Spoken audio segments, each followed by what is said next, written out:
Olá, pessoal. Após aprendermos sobre o Mininet Wi-Fi e também sobre o protocolo OpenFlow, vamos agora conhecer a linguagem de programação P4. Então, nessa demo, quais seriam os objetivos dessa demonstração? Então, você vai compreender a diferença entre a linguagem de programação P4 e o protocolo OpenFlow, aprender conceitos básicos sobre essa linguagem de programação, rodar o seu primeiro cenário em P4 e obter algumas dicas de como construir o seu próprio protocolo. Então, o que vinha a ser a linguagem de programação P4? Primeiro é importante destacar que a linguagem de programação P4, ela não é o protocolo OpenFlow 2.0. Até pouco tempo atrás, tinha-se esse conceito, né, que o linguagem de programação P4 iria substituir o protocolo OpenFlow. Mas não é o objetivo da linguagem de programação P4. Então, ela não seria ou não é o protocolo OpenFlow 2.0. Porém, ambos, tanto o P4 quanto o P-Flow, eles focam na abertura da camada do plano de caminhamento. Porém, o P4, a linguagem de programação P4, ela veio para solucionar problemas específicos de necessidade de programar o plano de dados. Bom, mas com o protocolo OpenFlow, a gente não pode fazer isso? Na verdade, não. O que acontece? O protocolo OpenFlow ele foi pensado, os pesquisadores verificaram lá no início dos anos, por volta de 2009, 2010, que a maioria dos switches das empresas X e YZ suportavam protocolos em comum, Ethernet, IP, ACLs, entre diversos outros. Então, pensou-se, por que não desenvolver um padrão ou um protocolo comum para controlar todos esses switches, seja de forma centralizada ou não, ou distribuída. Então, pensou-se num protocolo OpenFlow para fazer essa gestão. Só que o protocolo OpenFlow ele considera que os switches possuem um comportamento padrão descrito no circuito integrado lá do switch. Os switches tradicionais de antigamente, a gente pode botar até de 5 anos, um pouquinho mais para trás, uh, o desempenho do switch ele estava às vezes ligado à questão de a informação ser gravada lá no chipzinho do switch, ao invés de ele ser programável. Então na verdade, perdia-se muito a questão de processamento e desempenho quando o switch ele era programável. Só que com o passar dos anos, essa questão ela foi caindo por terra. Então, mesmo os switches programáveis, ele possuem desempenho tão quanto os switches que possuíam lá, os switches tradicionais possuíam lá a instrução gravada no chip. E para complicar, tem sim uma pesquisa, várias na verdade, que dizem que se a gente se um pesquisador pensar no desenvolvimento de um novo protocolo de rede, seja ele qual for, esse protocolo vai demorar em média uns 4 anos para que ele esteja em uso, em produção, que passa por toda a questão de aprovação no IETF, no I3E e tudo mais. Então, para chegar nos switches, para as empresas passarem a adotar aqueles protocolos, então vai demorar anos para isso acontecer, porque a instrução vai ter que ser gravada lá no chip do switch. E além disso, imagine se a gente pudesse fazer isso com o protocolo OpenFlow, e como vimos no vídeo anterior, à medida que o protocolo ali vai crescendo em termos de versão, se desenvolvendo, novas informações vão sendo adicionadas a ele, o protocolo vai ficando com mais informações e teoricamente mais pesado. Então, com essa questão de podermos controlar ou programar switches, e sendo esses switches tão eficientes quanto os switches tradicionais, então passou-se a pensar no desenvolvimento de uma linguagem de programação que seja independente da arquitetura lá definida no switch, que é chamada inclusive de switches com chip PISA, né? Que é um Protocol Independent Switch Architecture. Então, o que a linguagem de programação P4 ela traz de novo? Então, se o OpenFlow ela assume que os switches têm um comportamento fixo, padrão, o P4 ele assume que nós podemos programar os chips. Né? Então, aqui está aqui o PISA. Então, a linguagem de programação P4 nos dá essa liberdade de programar os chips. E ainda mais, ela nos permite controlar switches numa abordagem top-down. O que é que significa isso? Se a gente considerar um switch tradicional, a gente está numa abordagem bottom-up, que o que é que vai significar o bottom-up? Nós estamos submetidos, para desenvolver essas aplicações, nós estamos submetidos ao que a empresa determina lá em relação aos seus dispositivos, aos seus switches. E essa metodologia top-down, né, nós começamos lá na camada de aplicação e desenvolvemos ou implementamos a forma de operação do switch, não mais com base em limitação de hardware, mas aquilo que a nossa aplicação requer que o switch faça. Existem até analogias engraçadas que dizem por aí, se a gente quiser que o switch da gente faça café, ele vai fazer café. Basta que o hardware tenha capacidade para isso. Então, o software vai controlar as ações agora, e não mais o hardware. Porém, mesmo com toda essa diferença entre o P4 e o PenFlow, né, eles podem trabalhar juntos. Não tem problema nenhum em trabalharem juntos. Até porque, como a gente viu, o P4 ele veio para solucionar um problema específico do plano de dados. Então, se considerarmos aquela abordagem, separação do plano de controle e do plano de dados, então a gente tem um plano de controle que a gente poderia ter ainda o protocolo OpenFlow, e aqui a gente teria um programa em P4 que seria compilado e inserido no switch, instalado no switch. E o melhor de tudo, se a gente considerar as evoluções do protocolo OpenFlow, que vão ter lá cada vez mais recursos, né, se a gente considerar que o protocolo OpenFlow estaria nos próximos anos ainda em desenvolvimento, em crescimento, novos recursos sendo implementados a ele, ele teoricamente estaria suportando o protocolo em si, todos aqueles protocolos, né, suportados, protocolo de rede suportados pelo protocolo OpenFlow.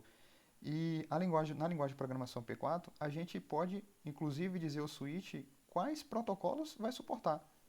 A gente não precisa mais colocar no switch, por exemplo, protocolos ou habilitar protocolos que ele não vai mais utilizar.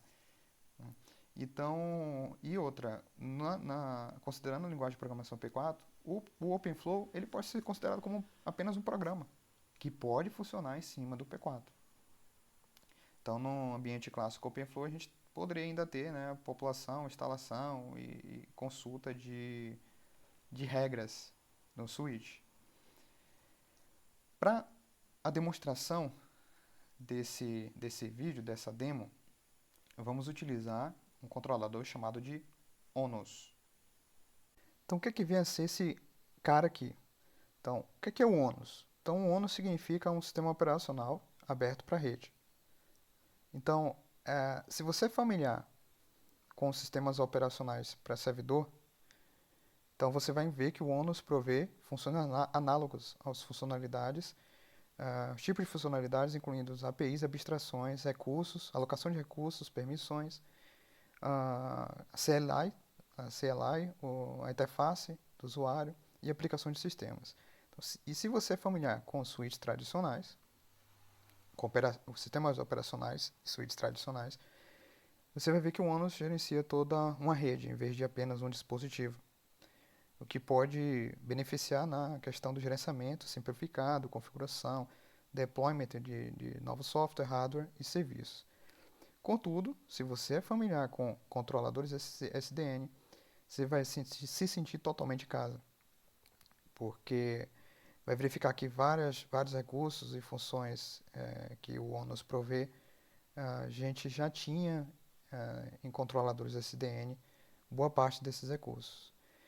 Então, essas informações, esses parágrafos aqui foram retirados da página do ONOS. Então, se você quiser obter mais informações do ONOS, você pode acessar a página do ONOS.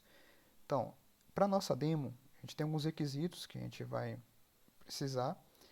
Então, alguns requisitos, dentre eles, obviamente, a linguagem de programação P4, consideramos que você já tenha instalado, o ONOS também, o Mininet Wi-Fi e o SCAP. Tudo bem? Então, vamos seguir. Nesse primeiro cenário, vamos utilizar um cenário com regras estáticas. Isso significa que o ONOS ele não vai estar em utilização ainda. Então, se você tem o Mininet Wi-Fi instalado, vai verificar que nesse diretório aqui, vamos lá para esse diretório,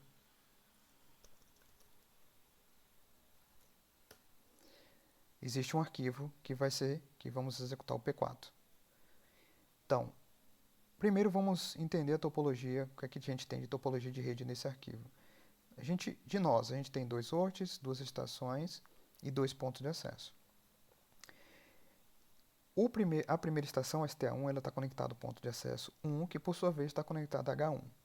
A estação 2 está conectada ao ponto de acesso 2, que por sua vez está conectado ao host H2. Então está clara a topologia de rede. STA1 AP1 H1, STA2 AP2 H2.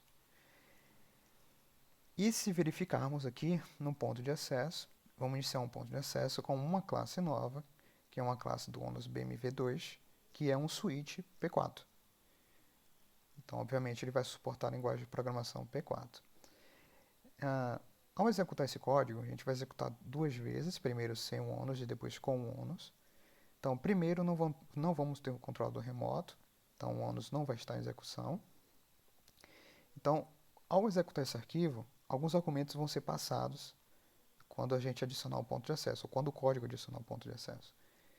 Então, dentre esses arquivos, estão o runtime JSON, um comando para P1 e um comando para P2. Então, vamos entender o que é que esses arquivos vão fazer agora. Se abrirmos o arquivo ap runtime.json, a gente vai verificar que existem diversas informações incluídas nesse arquivo. São mais de 500 linhas. Só que a gente não precisa construir esse arquivo. Esse arquivo é o arquivo compilado do nosso programa P4. Lembre que, como aqui na figura, a gente tem um programa em P4 que precisa ser configurado e ele vai ser compilado para ser instalado lá, interpretado pelo switch. Então, esse arquivo é o arquivo compilado, que é compreendido pelo switch, pelo software switch BMV2, que opera, obviamente, com o P4, e ele vai interpretar os arquivos em JSON. Tá? Então, e esse arquivo em JSON, de onde veio? Veio de um programa em P4. Então, aqui a gente vai ter o nosso programa em P4. Deixa eu verificar se vai ser isso mesmo. Acho que não. Vamos rodar isso aí mesmo. Então, aqui a gente tem um programa em P4.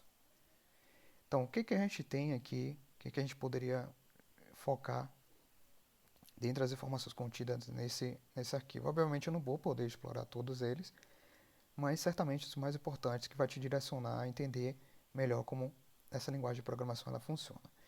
Então, se observarmos aqui no código, existe uma tabela chamada de PV4LPM, e essa tabela ela tem um aqui, tem algumas actions e tem um default action. Nesse caso, o default action é no action, ou seja, não vai ser feito nada. Mas eu poderia botar, por exemplo, como default action aqui um drop. Existe aqui um drop para dropar todos os pacotes, substituir no action por drop. E aí iria dropar. Então vamos verificar algumas ações que podem ser executadas com esse arquivo aqui. Então a gente tem algumas ações que podem ser executadas pelo nosso programa, que é o IPv4 forward. Então o que ele vai fazer? Ele basicamente vai fazer um encaminhamento do pacote, fazer com que o pacote ele saia da interface e chegue no destino, seja recebida, seja enviada. Temos o drop e temos o no action. O que a gente vai fazer nesse código é utilizar o IPv4 forward. O drop também está inserido, mas vamos focar nele. Como é que a gente vai utilizar isso aí? Então, antes da gente rodar o nosso código, como eu disse, o arquivo em JSON é um arquivo compilado do programa IP4. Então, como é que a gente faz para compilar esse programa IP4? A gente roda o comando p4c e o nome do arquivo que a gente vai compilar. Como eu já falei anteriormente, existem diferentes versões também para a linguagem de programação P4. Então, existem alguns parâmetros que você pode utilizar, alguns argumentos que você pode utilizar para fazer a compilação do teu programa. Aqui eu não vou utilizar nada, vai ser uma compilação simples, mas que vai funcionar. Tá? Então, se você quiser mais informações, obviamente você vai encontrar lá na especificação da linguagem de programação P4. Então, fazendo isso aqui, eu vou compilar o código, vou verificar que existe ou foi criado um arquivo de mesmo nome, agora com a extensão JSON. Então, se eu abrir esse arquivo, eu vou verificar que existem informações similares àquelas que estão encontradas ou podem ser encontradas no API Runtime JSON. Certo? Então, primeiro compila-se o P4, obtém-se o JSON, que vai ser executado, vai ser interpretado lá pelo nosso switch.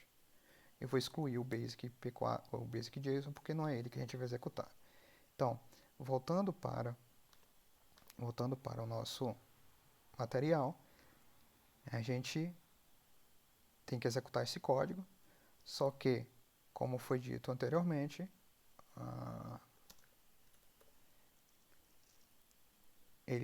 o código vai chamar o arquivo em JSON. Observe que o arquivo em JSON ele está inserido tanto o arg1 quanto o arg2, que vai estar no ponto de acesso 1 e ponto de acesso 2, e também vai ser um arquivo chamado commands ap1 e commands ap2 vão ser executados também. E o que significa esses arquivos? São arquivos de configuração do switch para alimentação das regras, as regras de encaminhamento. Então, se a gente abrisse, por exemplo, commands ap1.txt, o que a gente tem lá? A gente define o default, a tabela default como o drop. Lembra que o drop era uma das ações que poderiam ser executadas? Então, basic p4. Então aqui o drop não era uma delas, então está aqui. E se a gente voltar novamente, então a gente está fazendo drop, né? E em seguida a gente está fazendo alguns encaminhamentos. Então qual é o encaminhamento? A gente está adicionando na tabela myIngress. Lembra que a gente tem uma funçãozinha lá chamada de myIngress, um controle chamado de myIngress, ponto que IPv4, IPv4, LPM, e a gente está fazendo um forward, utilizando a tabela IPv4 forward, utilizando como um match 10001. O que é que significa isso? Então, o que vier com match 10001, a gente vai inserir esse endereço MAC e vai sair por essa porta, porta número 2. O que é que a gente quer dizer com isso? A gente quer dizer com isso que aqueles parâmetros, aqueles argumentos que estão lá, eles são exatamente esses aqui. Então, quando o MAC havia a utilização daquela tabela ou daquela ação, a gente vai inserir, e o VLMAT a gente vai colocar como endereço MAC de destino X, que está definido lá, e a porta de saída. Então, quando acontecer, para ter uma correspondência para aquele endereço IP, a gente vai adicionar esse MAC como MAC de destino e essa porta como porta de saída. Quem é 10001? Se a gente abrir o nosso código, se a gente abrir o nosso código, vai ver que 10001 é H1, que está conectado ao AP1, na porta de número 2 do AP1. E a STA1 está conectado na porta 1 do AP1. Então, ele vai sair na 2. Se tiver o destino como H1, ele vai sair na 2. Se tiver como destino a STA1, ele vai sair na porta de número 1. Vai ser inserido lá o MAC da STA1 e o pacote vai sair na porta 1. Se a gente verificar o ponto de acesso 2, possui regras similares, só alterando o endereço IP e o endereço MAC. Em tese, o que isso vai acontecer? Vai permitir a comunicação de STA1 com H1, STA2 com H2. Então, vamos executar o nosso código, sudo python p4.py.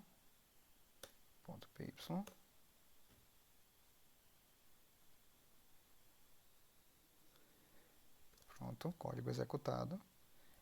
E quando quisermos fazer o ping, STA1 com H1 pingou, STA2 com H2 também pingou. Se porventura a gente quiser observar a tabela, vou deixar para observar a tabela mais a seguir, porque a gente definiu uma porta em comum para uma aplicação. Eu vou explicar o porquê. Então, verificamos que com a utilização do P4, a gente permitiu a comunicação entre dois nós. Agora, vamos verificar o funcionamento do P4 com o ONUS.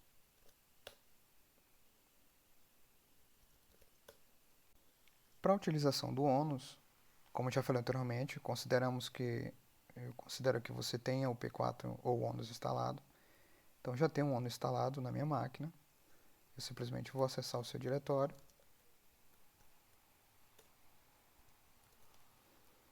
E a gente vai rodar esse comando.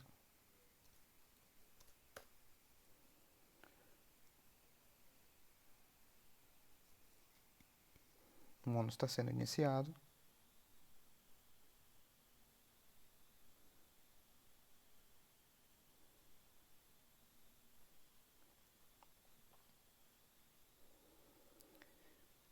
Enquanto ele inicia, a gente pode observar aqui que a gente vai ter que utilizar um outro terminal. Então, abrimos um outro terminal. Eu já copio logo esse comando. E vamos aguardar o ONUS ser iniciado.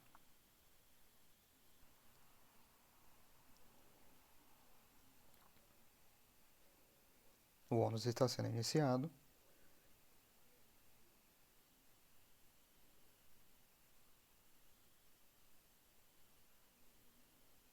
Pronto, parece que ainda está concluindo.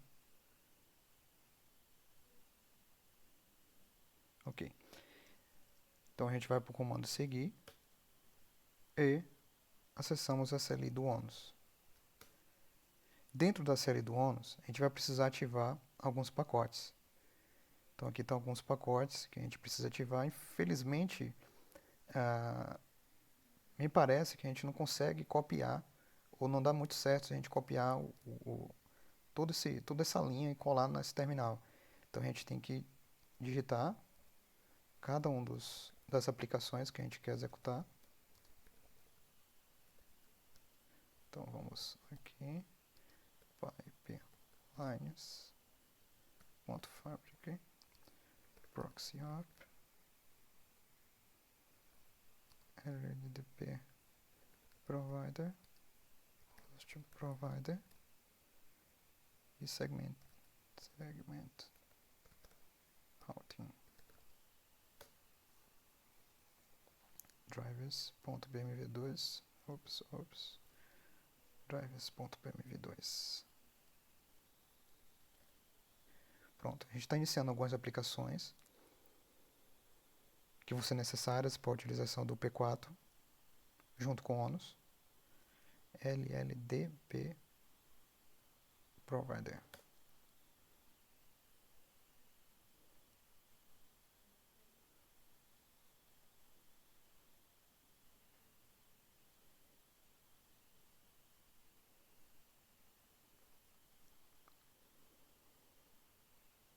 Ok, aplicações carregadas. Nesse momento, a gente pode verificar essas aplicações com o comando apps "-a-s". Então aqui todas as aplicações que foram carregadas. Obviamente que aqui tem mais aplicações porque algumas delas são dependentes de outras. Acaba carregando as outras aplicações. Então, agora a gente vai abrir no browser o ONUS, a página do gestão do ONUS. Então está aqui a página de gestão do ONUS. Se a gente for aqui no menu, a gente vai verificar que existem diversas aplicações. E essas que a gente acabou de adicionar, ao carregar o apps, elas estão marcadas com tickets em verde. Então todas elas estão carregadas. Então está aqui a plataforma, ela está funcionando. Então o que a gente vai fazer agora é o seguinte. A gente vai voltar para lá, para a página. E a gente vai carregar o mesmo código que a gente carregou anteriormente, só que com um argumentozinho "-r". Então, na mesma página que tinha anteriormente, vai botar lá P4 "-r". Então, iniciamos o mesmo código, a mesma topologia anterior, só que agora com controlador remoto, controlador do ônus. Se a gente verificar que, na verdade, acabou pulando, mas houve alguns eventos que foram inseridos aqui na página do ônus ou no terminal do ônus quando executamos a topologia do P4. E se a gente verificar na aplicação, em topologia, estão lá os dois pontos de acesso. A gente consegue observar algumas informações aos dois pontos de acesso. Eles possuem duas portas e algumas outras informações deles. Dispositivo ID e tudo mais. Ok? Então aqui as interfaces, WLAN, ETH e tudo mais. Então se a gente voltar, o ONU está sendo executado no localhost, né, na minha própria máquina. Então se a gente voltar aqui e tentar um ping entre esses dois nós, a gente vai verificar que a gente também consegue fazer o ping. E agora H2 também. E não executamos, a gente vai verificar depois que não há regras estáticas, as regras foram instaladas pelo próprio ONUS, assim como o controlador OpenFlow faz. A gente viu o Reune no vídeo anterior, no módulo UniSwitch, seria basicamente o que o ONUS fez aqui também. Ok? Então, se a gente voltar para o nosso código,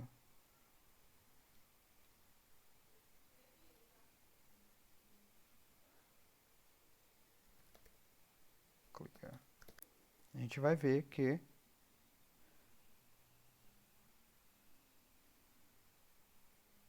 ao adicionar ou utilizar um controlador remoto, a gente não utiliza esses comandos que usamos anteriormente, não carregamos esses arquivos que carregamos anteriormente. Tudo bem? E as aplicações, né, que são requeridas estão aqui somente para checar de conferência. Então vamos agora para um outro cenário, o cenário de handover. Voltando para o nosso material, vamos ver o que nos espera. Então aqui está um código para o handover. Então o que a gente vai fazer é o seguinte.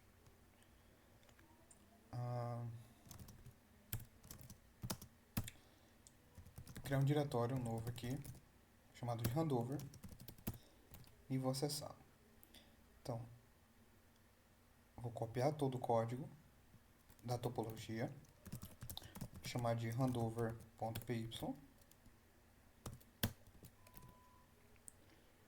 Vou pegar o arquivo em P4 também, chamado de handover.p4.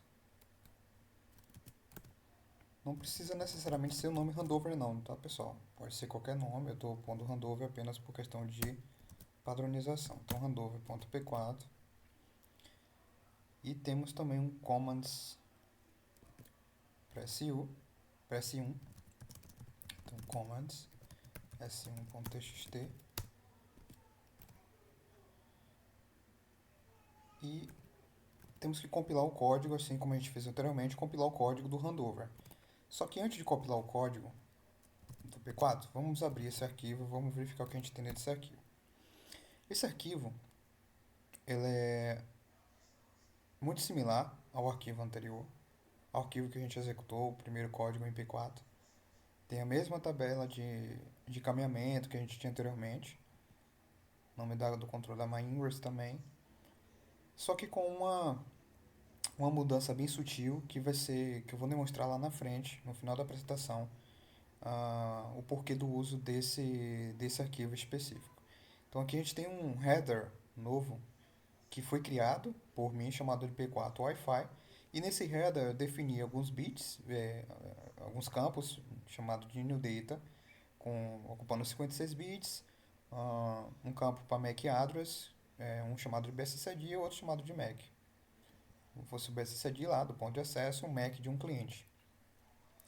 E observem que nesse arquivo IP4 tem outros headers também, que são os headers que são definidos na especificação desses protocolos. Então, o IPv4, se a gente for lá para a especificação, vai ver que o IPv4 possui esses headers. Se for para a Ethernet, a mesma coisa, esses campos, né? E se for para o TCP, a mesma coisa. O que eu fiz aqui, basicamente, foi o que, teoricamente, criar um novo protocolo chamado de IP4 Wi-Fi. E existe um parsers deles, né? Se a gente for seguir o código, tem os parsers de cada um deles, definidos aí ao longo do arquivo MP4. E o header, a estrutura do pacote, como um todo, também definido no P4. Então vamos compilar o código em P4. Então P4C, como a gente fez anteriormente, handover.p4. Pronto. Feito isso, o que aconteceu foi criado um arquivo em JSON. Então handover.json, se a gente acessar esse arquivo, tá lá todas as informações. Ele é maior do que o anterior, observe que tem mais de 600 linhas, justamente por causa do protocolo, né, que foi adicionado lá no arquivo em P4. Tá ele aqui. Tem mais informações, obviamente, mais informações deles ao longo do arquivo. Mas tá aí o arquivo em JSON, o arquivo que nos interessava, nos importava para o momento. Então, voltamos para a página. O que a gente vai fazer é rodar o arquivo handover em Python. Então, vamos rodar o arquivo.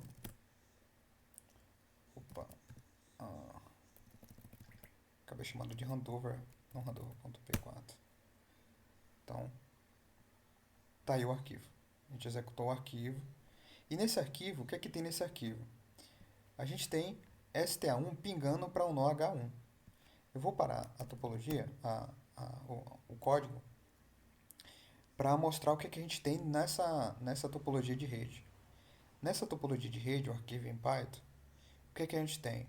A gente tem um switch S1, que é um switch P4. Observe que a classe definida para ele está aqui, ONOS PMV2. E temos dois pontos de acesso que está conectado a esse switch. E são switches, são pontos de acessos tradicionais. Observe que o fail mode está definido como standalone. Em vídeo anterior a gente viu que isso faz com que o ponto de acesso, ou mesmo switch, opere como um switch, um ponto de acesso tradicional. Então a gente tem um ponto de acesso tradicional juntamente com ou conectado a um switch P4, em apenas um código. Poderia ser OpenFlow? Poderia ser. Poderia tirar o fail mode aqui e ser OpenFlow também, não tem problema algum. Né? Então o P4 iria conversar com essas redes ou esses dispositivos heterogêneos. Né? E temos também um host chamado de H1. Todos eles, numa topologia estrela, estão conectados a S1. E a gente tem uma estação que está percorrendo o cenário. Ela está se movendo do ponto de acesso 1 em direção ao ponto de acesso 2. Como a P1 e a P2 estão conectadas ao switch 1, o que acontece? É possível realizar o ping. Então, o código inicia aí já um terminal para ST1 realizando ping para 10.0.0.1, que é o host. Que é o host H1. Então, para dar sequência no cenário, a gente tem um stop aqui, na verdade, né? A gente parou para verificar que tá lá, que está pingando. Se a gente voltar para o código, o que esse código carrega? Ele carrega um arquivo commands s1.txt. E o que esse commands s1.txt faz? Ele faz o seguinte, de forma bastante similar ao que a gente fez anteriormente, de permitir a comunicação, tudo aquilo que for direcionado para 10.0.0.1, tiver um match 10.0.0.1, ele vai sair pela porta 3. Por que pela porta 3? É a porta ao qual H1 está conectado. Observe que a P1 está conectada na porta 1, a P2 está conectada na porta 2 e H1 está conectado na porta 3 do switch 1. Então, aquilo que for direcionado para H1, ele vai escrever, esse MAC vai ser escrito, né? E vai ser direcionado para a porta 3.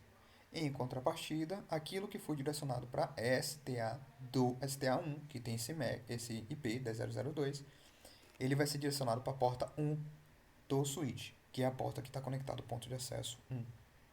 Então, por esse motivo, é que o ping está sendo possível.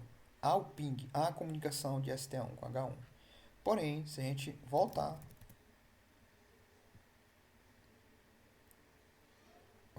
vamos executar novamente aqui. Ocorreu algum problema aqui. Executar mais um código. Então, STA1 percorrendo o cenário, indo em direção a P2, o ping começou para H1. Tá aí a ST1 se movendo.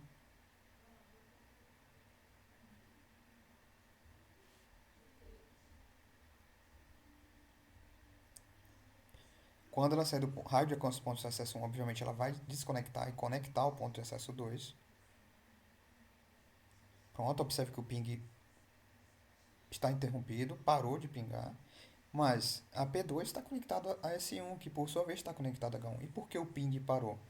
Porque a nossa regra estática diz o seguinte: diz que a comunicação foi viabilizada apenas entre o switch e a P1.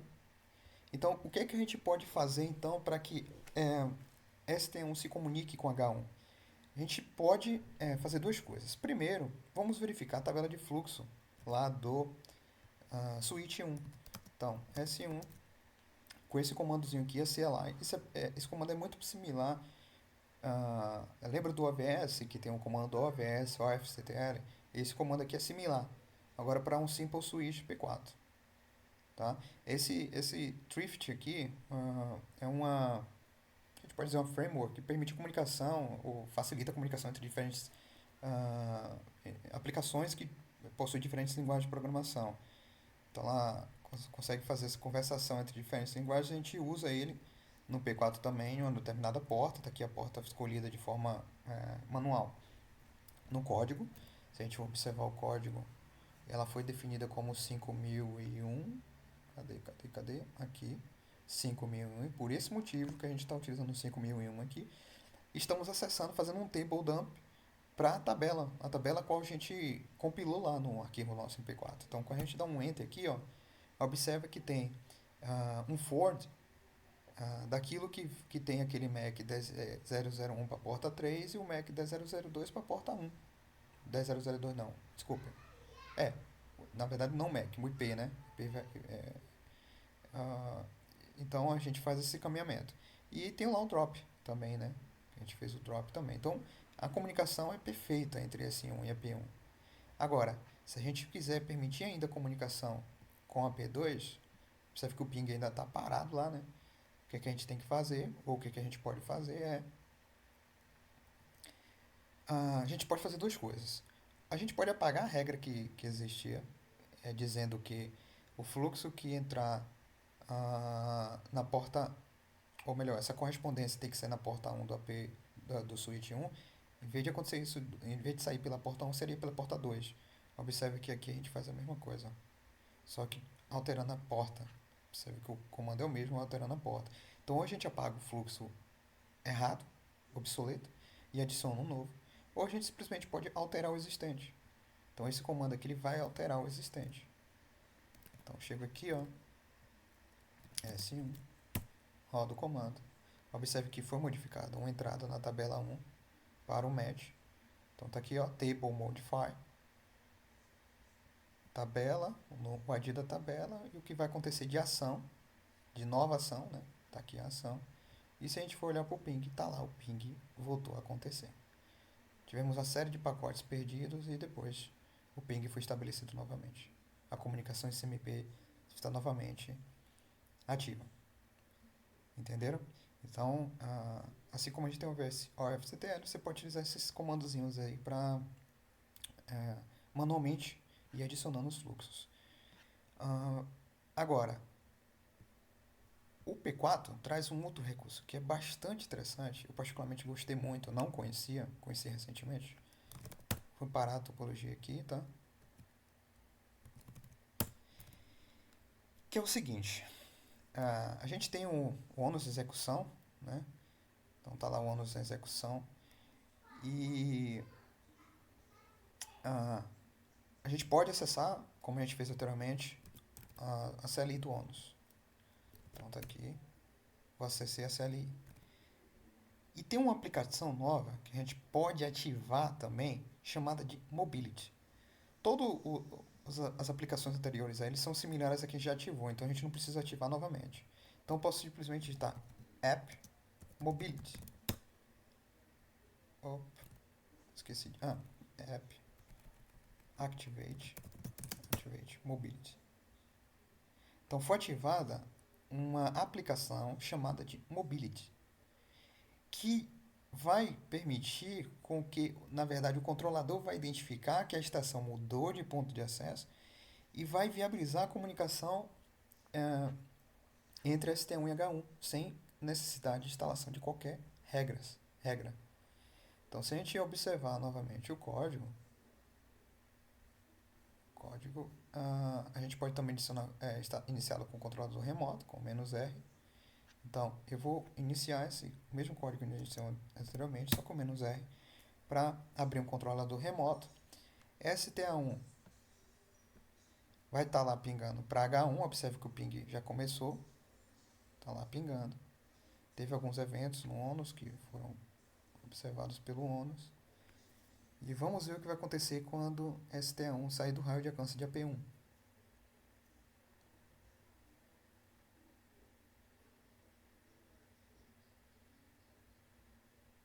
Observe que foi perdido um pacote, né? Podemos dizer que é até aceitável isso, que pode ter acontecido pelo fato do handover em si, não por latência ou demora na resposta do ONUS. Mas observe que agora a comunicação ela continua ativa mesmo após o ST1 migrar para P2. Se a gente verificar aqui, a ST1 está em AP2. A P2 tem esse MAC, tem esse BSSD. Se a gente voltar lá para o código, a gente vai ver que a P2 tem um BSSD terminado com 12. E antes ele estava conectado ao BSSD do AP1. Então, essa aplicação de mobility é muitíssimo interessante, que vale muito a pena a sua utilização, até checagem de uso dela, de funcionamento dela, para entender melhor como ela opera. Falei muito sobre aplicações, né? Essas aplicações aqui. Então, se a gente for lá para o código do ONUS, as aplicações estão disponíveis aqui no código, né? Então, aqui a gente tem uma série de aplicações. O Mobility está aqui, ó. Está aqui o Mobility. Se a gente abrir a página lá do ONUS e a gente for para aplicações, buscar por Mobility, está lá, Host Mobility. Então, ela implementa a mobilidade. Você pode ativar a aplicação por aqui também. Né? Vamos supor que você queira ativar o BGP Provider. Então, você clica aqui e ativa ela. Pode fazer isso de forma manual. Obviamente que é mais interessante que se abra, né, a CLI do ONUS, o terminal do ONUS, e essas ativações elas sejam feitas através do comando. Muito mais rápido, muito mais simples de ser feito. Né? Então está aqui o Mobility do ONUS e vimos que funciona muitíssimo bem. Resolve aquele problema do handover, né? Que a gente já discutiu já com relação na utilização do protocolo OpenFlow. Eu não tive em nenhum momento aqui, mas se a gente buscar pelo OpenFlow, ó, tem várias aplicações aqui para o OpenFlow que ele vai funcionar como um controlador OpenFlow. E o legal é que ele pode também funcionar como OpenFlow e P4 simultaneamente. Ele pode fazer gestão das duas coisas. Então vamos voltar aqui para a gente encerrar a nossa apresentação. Vamos para o último trecho de código, que é esse aqui, o sniffer.py. O que é isso? Vamos lá. Dentro do código do handover, eu vou criar um arquivo chamado sniffer.py. Enquanto isso, deixa eu abrir logo essa página aqui. Então, o que esse arquivo vai fazer? Se a gente olhar o arquivo do handover, de topologia do handover, tem um trecho de código comentado que cria a interface do tipo monitor para P1 e ativa a interface para P1 e para P2. E também inicia um terminal executando o arquivo sniffer, passando como argumento a interface, o nome da interface do tipo monitor, mon1 e mon2. Mon1 e mon2. Então, ao descomentar esses arquivos aqui, esses trechos de código e executá-lo, ele obviamente vai fazer o quê? Vai carregar, vai abrir mais dois terminais, agora um para P1 e outro para P2. E ele faz basicamente o seguinte: ele imprime o MAC daquele cliente que está conectado ou que foi conectado naquele momento, com base na informação que eu vou dizer a seguir. Observe que quando ele chegar na P2, vai aparecer aqui o MAC de STA1 também. Ele vai estar conectado em P2. Lá, conectou a P2. Então, o que aconteceu? Aqui a gente até pode ver, né, que aquela perda de pacote pode ter ocorrido justamente por causa do handover. Desconexão e conexão. E nesse caso aqui a gente não está utilizando o recurso de background scanning para um handover transparente. Então vai haver perda de pacote mesmo, não tem jeito. Então, por que eu estou te mostrando esse arquivo em SCAP e por que ele é interessante, ele é útil? O que acontece é o seguinte: a princípio, o que esse arquivo faz? Ele observa quando há um association response, ou seja, quando há uma resposta para a associação e a confirmação da associação da estação com o ponto de acesso. Então, aqui está uma checagem para ver se realmente é aquele ponto de acesso e imprime o MAC address dela. Então, por que eu estou mostrando isso aqui? Porque você pode construir o seu próprio protocolo de rede com o P4.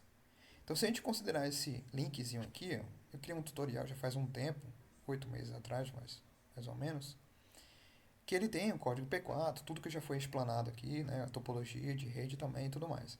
E ele tem um arquivo, além do receive, que faz o sniffer, atua como sniffer, é similar ao arquivo que eu acabei de te mostrar, do escape. E além disso, o que é que ele faz? Ele também cria um send, né? A gente usa um send aqui, ó, o send do escape, que você pode injetar pacotes, né?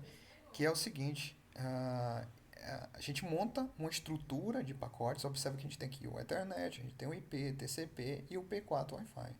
Lembra do P4 Wi-Fi que eu criei lá no P4? Então ele está aqui, né? Tem uma chamada para ter uma definição dele aqui em cima, uma classe e tudo mais.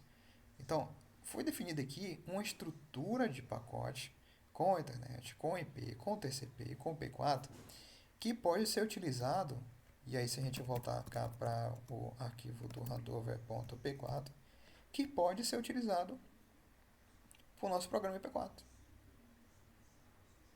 Né? Então você pode criar um protocolo qualquer, fazer simulação do uso desse protocolo com o uso do P4. Obviamente que o SCAP é muito útil nesse sentido. Né? Ele atua como sniffer, atua também como injeção de pacotes, né? Seja fake ou seja real. Então, tá aí uma dica que você pode ser interessante, né? Tem gente que pergunta acerca por exemplo, da simulação. Como é que eu posso fazer simulação, mesma emulação do minha Wi-Fi com rede 5G? Bom, você pode criar a estrutura de pacote X de um protocolo Y que foi desenvolvido aí, sei lá, para funcionar com a rede 5G ou mesmo internet das coisas e representar isso aqui no escape e fazer o passe com o P4. E aí você vai ter a estrutura do pacote exatamente igual à pretendida. Né? Então o P4 ele te traz essa facilidade aí. Por isso que o plano de dados ele passa a ser totalmente programável, que a gente não consegue fazer com o OpenFlow. Né? Se você quiser adicionar um campo no protocolo OpenFlow, bom, primeiro tem a especificação, então a gente tem que submeter a especificação do protocolo OpenFlow e se você adiciona um novo campo, vai ficar ali para você, seu uso. Não é algo muito simples de se fazer. E, enfim, para a gente concluir, a gente tem a página do P4, que pode ser muito útil para informações. Né? O Working Group aqui, tem galera lá que trabalha, né? Tem trabalhado, liderado aí o projeto P4. As empresas que estão aí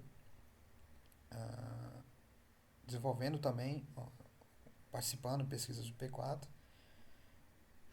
As linguagens de programação suportadas e a especificação. Então, tá lá a especificação toda do protocolo, que você pode tomar como base também, né? Definição, diferenciação da suíte tradicional, do switch definido ou baseado em P4, como o P4 funciona, a questão toda do compilador e tudo mais. Tá bom? Então é isso, espero que te ajude de alguma forma ou tenha te ajudado de alguma forma a entender como é que o P4 funciona. Principalmente para quem está iniciando, às vezes parece um mundo meio obscuro, meio distante de ser atingido, mas tá aí, eu mostrei que é simples. Eu convido você a desenvolver também esse tutorial. É um tutorial simples, mas que envolve a utilização daquele protocolo do Wi-Fi que eu citei anteriormente. Nosso material, ele pode ser que esse material ele tenha algumas alterações para melhor, obviamente, mas a sua essência ela vai continuar aqui sendo a mesma, tá? Então é isso, pessoal. Eu espero que esse vídeo tenha esclarecido a linguagem de programação P4, a sua forma de funcionamento, as diferenças do protocolo P-Flow também. E qualquer dúvida, vocês podem aí dar uma comentada aí no canal, podem fazer perguntas aí que estarei respondendo, ok? Muito obrigado e até mais.